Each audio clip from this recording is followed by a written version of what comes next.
সুপ্রিয় ভিউয়ার্স, আন্তর্জাতিক সংবাদে সবাইকে স্বাগত। প্রথমে জানিয়ে দেব ইসরায়েল ফিলিস্তিন লেবানন যুদ্ধের সর্বশেষ আপডেট সংবাদ, এরপর বিস্তারিত। হিজবুল্লাহর হামলায় শীর্ষ পর্যায়ে ইহুদিবাদী সেনা কর্মকর্তা নিহত। আর জানিয়ে দিব উস্কানি দিলেই পরমাণু হামলা চালাবে উত্তর কোরিয়া। এবার যুদ্ধ শুরু হলে লেবানন ইহুদিবাদীদের জন্য জাহান্নামে পরিণত হবে, জানালো ইরান। মার্কিন বাহিনীকে জাপানের করা হুঁশিয়ারি। প্রধানমন্ত্রিত্ব থেকে পদত্যাগ করলেন ঋষি সোনাক। মাত্র 9 সেকেন্ডে গুড়িয়ে দেওয়া হলো ভারতের 33 তলা টুইন টাওয়ার। সুজাইয়াতে 10 ইসরায়েলি সেনা হত্যার দাবি কাসসাম ব্রিগেডের। এবং সর্বশেষ জানিয়ে দিব ঘুরে গেল যুদ্ধের মোড়, 45,000 মার্কিন সেনা ঘিরে ফেলেছে ইরানের চতুর্দিকে। শুনছিলেন সংবাদ শিরোনাম, এখন বিস্তারিত। তবে অনুরোধ থাকবে এই ভিডিওটিতে একটি লাইক দিন এবং কমেন্টস করে জানান আপনি কোন জেলা থেকে বা কোথা থেকে আমাদের সাথে যুক্ত রয়েছেন। এবং ইসরায়েল ফিলিস্তিন লেবানন যুদ্ধের সর্বশেষ গুরুত্বপূর্ণ আপডেট সংবাদ হাতে পেতে চ্যানেলটি সাবস্ক্রাইব করে আমাদের সঙ্গেই থাকুন এবং জানিয়ে দিন আপনার মূল্যবান মতামত। বৃষ্টির মতো রকেট নিক্ষেপ, হিজবুল্লাহ হামলায় শীর্ষ পর্যায়ে ইহুদিবাদী সেনা কর্মকর্তা নিহত। লেবাননে ইসলামী প্রতিরোধ আন্দোলন হিজবুল্লাহ ব্যাপক রকেট হামলায় ইহুদিবাদী ইসরায়েলের একজন মেজর সেনা কর্মকর্তা নিহত হয়েছেন।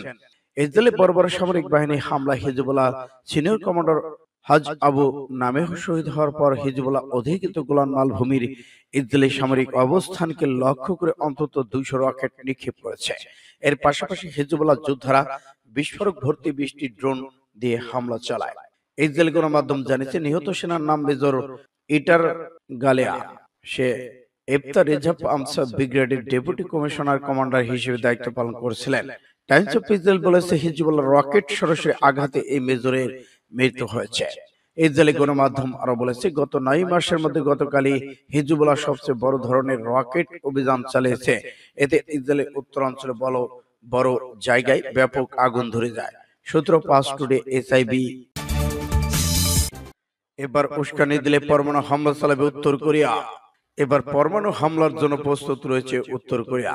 শত্রুদের আবারও সতর্ক করলেন উত্তর কোরিয়ার সর্বোচ্চ নেতা কিম জং উন। শত্রুরা যদি উস্কানি দেয় তবে পিয়ংইয়ং পারমাণবিক হামলা চালাতে দ্বিধা করবে না বলে হুঁশিয়ারি দিয়েছেন তিনি। উত্তর কোরিয়া রাষ্ট্রীয় গণমাধ্যম কেসিএন এক প্রতিবেদনে এ তথ্য নিশ্চিত করেছেন। গত সপ্তাহে ওয়াশিংটন বৈঠক করেছেন দক্ষিণ কোরিয়া এবং যুক্তরাষ্ট্রের শীর্ষ কর্মকর্তা। সেখানে তারা উত্তর কোরিয়ার সঙ্গে সংঘর্ষের ক্ষেত্রে পারমাণবিক প্রতিরোধ নিয়ে আলোচনা করেছেন। এমনকি সিউল এবং মিত্র দেশগুলো কোনো পূর্ব শর্ত ছাড়াই উত্তর কোরিয়া সংলাপের জন্য আহ্বান জানান। এদিকে যুক্তরাষ্ট্র দক্ষিণ কোরিয়া একত্রে উত্তর কোরিয়াকে হুমকি দিয়েছেন যে পারমাণবিক অস্ত্র তৈরি করলে কিমের দেশকে পুরোপুরি ধ্বংস করে দেওয়া হবে। এদিকে উত্তর কোরিয়ার নেতা কিম জং উন সরাসরি ঘোষণা করেছেন উস্কানি দিলেই পারমাণবিক হামলা চালানো হবে। এ ধরনের খবর সামনে আসতেই কিম তার সেনাবাহিনী ক্ষেপণাস্ত্র পুরো নির্দেশ দিয়েছেন। শত্রুরা যখন পারমাণবিক অস্ত্র দিয়ে হামলার উস্কানি দেবে তখন পারমাণবিক হামলা চালাতে দ্বিধা করবে না উত্তর কোরিয়া। যুদ্ধ শুরু হলে লেবানন ইহুদিবাদীদের জন্য জাহান্নামে পরিণত হবে, জানালো ইরান। ইসলামী প্রজাতন্ত্র ইরানের ভারপ্রাপ্ত পররাষ্ট্রমন্ত্রী আলী বাকেরি কানি বলেছেন ইহুদিবাদী ইসরায়েল যদি লেবাননের বিরুদ্ধে যুদ্ধ শুরু করে তাহলে যুদ্ধক্ষেত্রে দখলদারদের জন্য জাহান্নামে পরিণত হবে, সেখান থেকে তারা কোনোদিন বের হতে পারবে না। ইরানের পররাষ্ট্রমন্ত্রী লেবাননের ইসলামী প্রতিরোধ আন্দোলন হিজবুল্লাহকে ইহুদিবাদী ইসরায়েলের বিরুদ্ধে শক্তিশালী খেলোয়াড় হিসেবে প্রশংসা করেছেন। আজ ইরানের মন্ত্রিসভার সাপ্তাহিক বৈঠকের অবকাশে সাংবাদিকদের কাছে এসব কথা বলেন তিনি। ইসরায়েল সম্প্রতি লেবাননের বিরুদ্ধে সর্বাত্মক যুদ্ধের হুমকি দিয়েছেন এবং চলছে সীমান্তে গোলাগুলি। এ নিয়ে দু পক্ষের মধ্যে মারাত্মক উত্তেজনা বিরাজ করছে। এদিকে আলী বাকেরি কানি বলেছেন লেবানন প্রতিরোধ আন্দোলন খুবই শক্তিশালী ভূমিকা পালন করছে, যা আন্তর্জাতিক কূটনৈতিক ক্ষেত্রে প্রতিরোধ সৃষ্টি করেছে।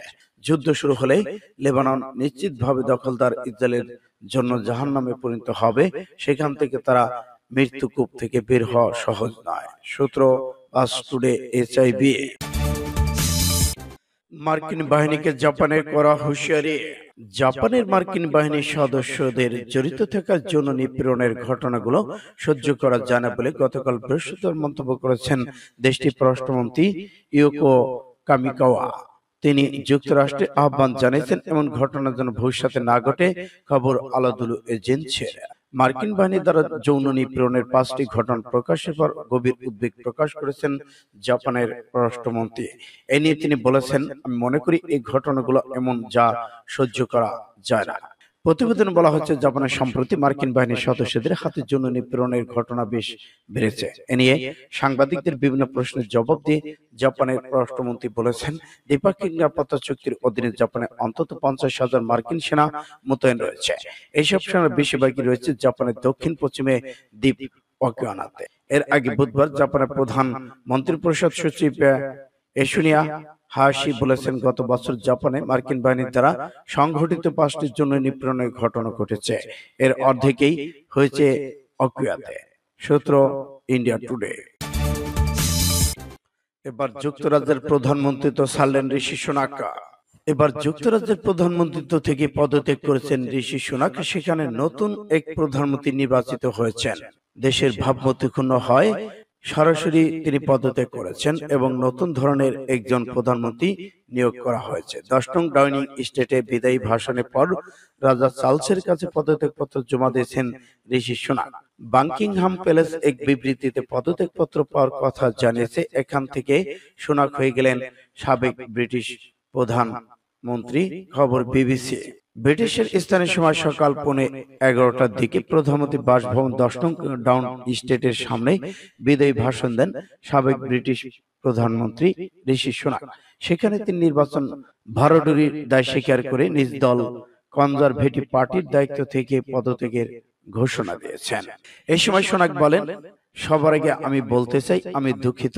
আমি সবকিছু দিয়ে আমার সর্বোচ্চ চেষ্টা করেছি। আমি আপনাদের রাগ হতাশা শুনেছি। আমি এই হারের দায় স্বীকার করেছি এবং প্রধানমন্ত্রীর পদ থেকে পদত্যাগ করছে। সূত্র পাস টুডে।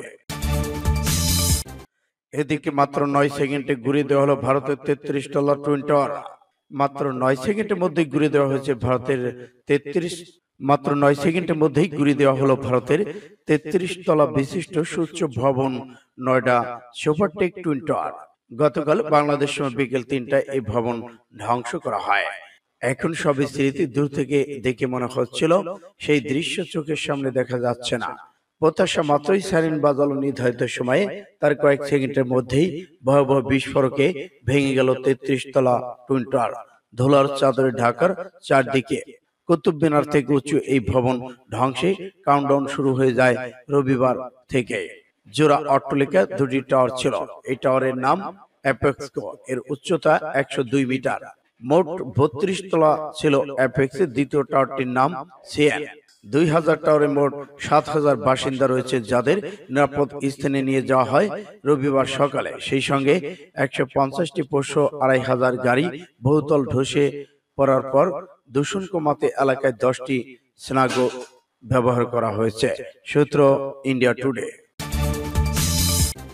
এবার সুজাইয়াতে 10 ইসরায়েলি সেনা হত্যার দাবি কাসসাম ব্রিগেডের। হামাসের সামরিক শাখা কাসসাম ব্রিগেড জানিয়েছে, তাদের এক অভিযানে ইসরায়েলের বহু সেনা হতাহত হয়েছে। পূর্ব গাজা শহরের পার্শ্ববর্তী আল নাজাসুস সড়কের কাছে এই অভিযান চালানো হয়। টেলিগ্রামে দেয়া এক বিবৃতিতে কাসসাম ব্রিগেড জানিয়েছে, তাদের যোদ্ধারা রকেট দিয়ে ইসরায়েলি সেনাদের মাধ্যমে দখলকৃত একটি বিল্ডিং এ লক্ষ্যবস্তুকে হামলা চালিয়েছে। ওই ভবনে প্রবেশ করার আগে দূর থেকে ভবনে থাকা সেনাদের হত্যা করা হয়েছে বলে আল জাজিরা খবর দিয়েছে। কাসসাম ব্রিগেডের যোদ্ধাদের প্রত্যাহার করে নেওয়ার সময় বিল্ডিং এর ভেতর একটি বিস্ফোরিত ঘটনা ঘটে। ওই বিস্ফোরণে হতাহত সেনাদের সরিয়ে নিতে হেলিকপ্টার ব্যবহার করা হয়েছে। কাসসাম ব্রিগেড এই অভিযানে অন্তত 10 জন ইসরায়েলি সেনাকে নিহত করেছে। সূত্র আল জাজিরা। ঘুরে গেল যুদ্ধের মোড়। ইরানের চারপাশে 45,000 মার্কিন সেনা। এবার পাল্টাপাল্টি আক্রমণে উঠে পড়ে লেগেছে পশ্চিমা বিশ্ব। যুক্তরাজ্যের 45,000 সেনা মোতায়েন করেছে ইরানের চতুর্দিকে। কয়েক দশক ধরে মধ্যপ্রাচ্যে 11 দেশে বেশ কিছু সেনা ঘাঁটি পরিচালনা করছে যুক্তরাষ্ট্র। নিজেদের কর্তৃত্ব প্রতিষ্ঠা করতে বছরের পর বছর ধরে হাজার হাজার সেনা মোতায়েন করেছে। এবার ইরানের চারপাশে এসব সেনাগুলো 45,000 বেশি সেনা মোতায়েন করে রেখেছে যুক্তরাষ্ট্র। মধ্যপ্রাচ্য ছাড়াও বিশ্বের শক্তিধর দেশগুলোতে মার্কিন ঘাঁটি রয়েছে। আল জাজিরা এক প্রতিবেদনে বিশ্বজুড়ে বিভিন্ন দেশের প্রায় 750টি মার্কিন ঘাঁটি রয়েছে। 2023 সালে অক্টোবরের সর্বশেষ তথ্য অনুযায়ী মধ্যপ্রাচ্যে 11টি দেশে প্রায় 45,000 সেনা, 400 মার্কিন সেনা ঘাঁটি রয়েছে। United state department of defence বরাদ দিয়ে মার্কিন অনলাইন সংবাদ মাধ্যম এই তথ্য নিশ্চিত করেছেন। সূত্র পাঁচ টুডে।